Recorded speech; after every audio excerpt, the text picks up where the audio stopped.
делать мой блог. И сегодня я вам расскажу о том, что случилось в прошлую пятницу. Событиях пятницы, в которых я принимал личное участие, а также со своими друзьями. Я расскажу о начале пожара от А и до его конца.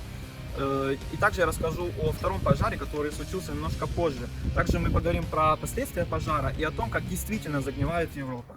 Итак, в эту пятницу мы сидели, пили чай вечером с друзьями. Мы собрались примерно 8 часов вечера и сидели, наслаждались чаем вот на этом месте. Мы увидели, что собрались люди перед этим зданием. Это, собственно, здание, в котором я живу. Собрались люди и смотрят в одну сторону. И когда я побежал к нему, то я увидел, что на другой стороне здания исходит черный дым. В 21:50 люди собрались здесь и смотрели в одну точку. Дым шел с другой стороны здания, оттуда. Я прибежал сюда и понял, что нужно срочно бежать в свою комнату, забрать самые важные вещи, документы и компьютер, а также убедиться в том, что люди начинают эвакуироваться. И я побежал вовнутрь. Да, это вход. Когда я забежал вовнутрь, там была сигнализация.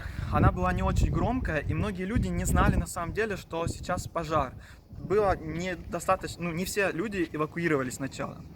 Я побежал в свою комнату, по дороге стуча в комнату других. Я пробежал свой коридор, но не до конца. Я уже видел белый дым, который шел из конца коридора. В комнате я быстро забрал вещи и эвакуировал с собой еще 2 девочек, моих соседок. Далее я спустился вниз, отдал свои вещи своим друзьям и побежал еще раз обратно на свой этаж. Там есть дверь в наш коридор.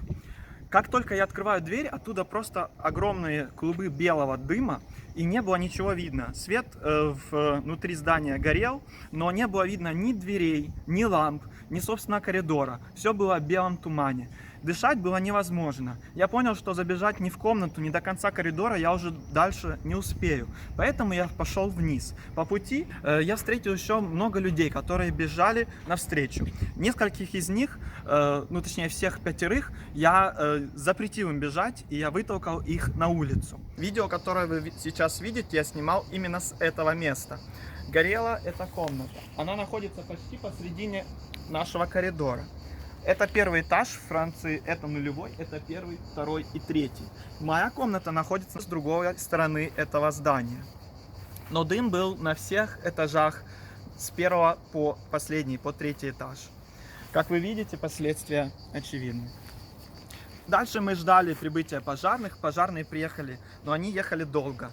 Минут 20 их не было. За это время комната успела выгореть практически полностью. Когда приехали пожарные, они достаточно быстро потушили, примерно 20-30 минут им хватило для того, чтобы потушить этот пожар. Также приехали скорая и приехала полиция. Пожарные потушили пожар, прошло примерно потом 2 часа, мы спустились вниз к администрации, где нам выдали одеяло, где нам выдали принадлежности постельные, а потом распределили нас по резервным комнатам. Каждый получил комнату и было где место переночевать. Там мы сейчас и живем. Наше здание закрыли, и его ждет реставрация, и мы пока не знаем, как скоро мы сможем вернуться. Вчера нас запустили на 10 минут вовнутрь, забрать самое необходимое. И теперь мы ждем дальнейшего развития ситуации. Вот во время первого пожара пожарные выбрасывали вещи из комнаты, она сгорела практически полностью. Посмотрите, осталась только бутылка шампанского, удивительно, как она там осталась в целости. И вот что они выбрасывали все, холодильник, какие-то личные вещи человека, который там жил, и микроволновка. Уже ночью, когда уехали пожарные и все люди пошли спать, случился второй пожар из-за того, что пожарные не дотушили, а возможно они не знали о том, что между обшивкой здания и внутренними стенами есть прослойка утеплителя, который тоже горит. И в нем тлел уголек, и потом этот уголек буквально за 5 минут раздуло, и загорелось все остальное, все, что вы видите вот выше этой комнаты, сорванная обшивка, это горело уже во втором пожаре. И именно во втором пожаре пострадали верхние комнаты больше всего. Потом пожарные приехали уже намного быстрее, буквально за 5 минут, и они потушили этот пожар. Вторая сигнализация, которая звучала уже ночью, многие люди ее даже не слышали, они оставались в своих комнатах и спали. Хотя был и дым, и был пожар, и были пожарные машины, и все, но вторая сигнализация сработала очень плохо, и практически ее не было слышно. Тем не менее, все благополучно, по итогу никто не пострадал физически, но материальный ущерб существенный. Как вы видите, здание пострадало не только с той стороны, где, собственно, был пожар, но и весь коридор выгорел на первом этаже. И также затронуло второй этаж. Как вы видите, здесь был очень сильный дым, отсюда шел. Очень сильный. Дышать было внутри невозможно. И только на удивление, слава Дарвину, никто не пострадал физически. Как вы видите, сейчас эти комнаты пустые, здесь нельзя находиться, здесь очень сильно воняет, и это, конечно же, небезопасно, и до сих пор мы не знаем конкретно причины возгорания, поэтому жить здесь опасно, и мы переселены в другие комнаты других зданий. Окна везде открыты для того, чтобы они могли проветриться, и весь этот блок изолирован. С другой же стороны, здесь этот блок, здесь до сих пор живут люди, и здесь все в порядке. Сейчас мы находимся внутри сгоревшего здания на нулевом этаже. Как вы видите, на каждом этаже здесь написано, что зайти строго запрещено, потому что токсичный газ здесь воняет действительно очень сильно до сих пор, и здесь есть вода до сих пор, и это окно, и ничего там нельзя увидеть, потому что оно полностью закоптилось.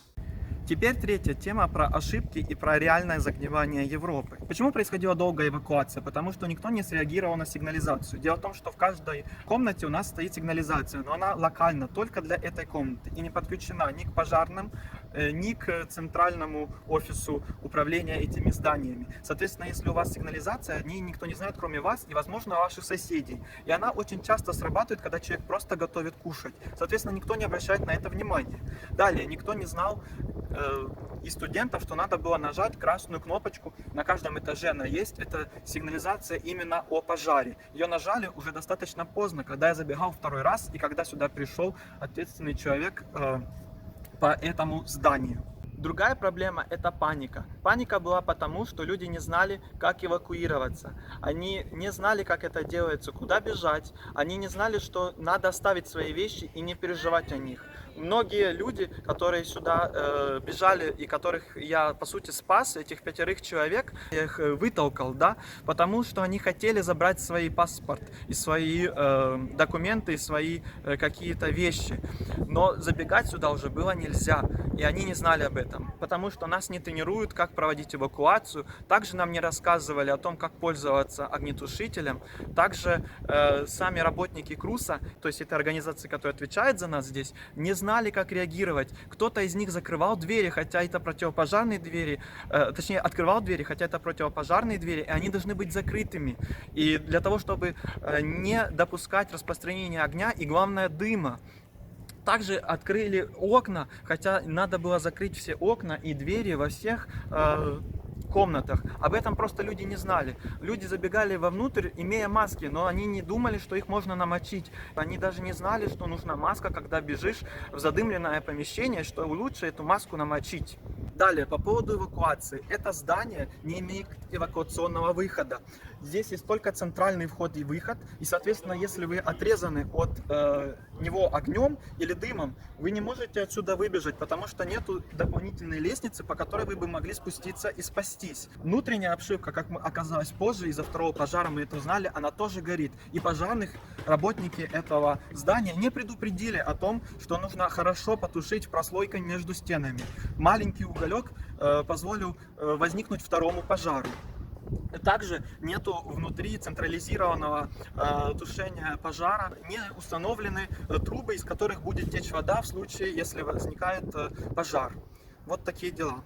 Нам очень повезло, что горела именно эта комната, потому что с двух сторон стены были из бетона. Когда сожглась дверь в эту комнату, тогда выгорел уже и коридор. Но другие комнаты слева и справа не сильно затронуло именно благодаря факту, что это был бетон. Но не все комнаты такие. Другие комнаты имеют гипсокартонные перегородки между ними. Немножечко о причинах пожара. На самом деле мы до сих пор не знаем, какие были причины пожара. Ни пожарные, ни собственно, полиция не смогли ответить на этот вопрос. До сих пор идет расследование, будет проведена экспертиза, которая даст, мы надеемся, даст ответ, что же конкретно спровоцировало пожар. Причиной пожара могло послужить все, что угодно, но я хотел бы выделить несколько важных моментов. Дело в том, что я 2 года назад предупреждал эту организацию КРУС о том, что здесь люди курят в комнатах, выбрасывают окурки в окно, и они могут залететь в чужую комнату в случае, если окно открыто, что может спровоцировать потенциально пожар. Студенты, которые здесь живут, они не только курят внутри здания, в комнатах и в коридоре, но они также еще и выбрасывают мусор, где попало, оставляют его в середине здания, в переходах, в коридорах. Против этого здесь борются, но недостаточно жестко. Также здесь проблема с розетками, которые воспламеняются, и новая комната, куда меня переселили, как раз имеет такую розетку. Вы можете видеть фотографию сейчас на экране.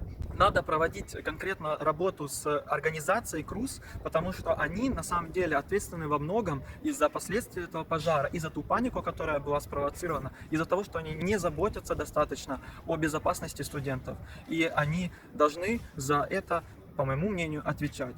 В общем, в любом случае, подвожу итог видео. Спасибо вам за просмотр, поставьте лайк и оставьте комментарий. И хочу сказать, что хорошо, что все хорошо закончилось, никто не пострадал. Ну что ж, слава Дарвину, есть страховка, которая должна все материальные убытки покрыть. Подписывайтесь на канал, спасибо за внимание, всем хорошего дня и здоровья.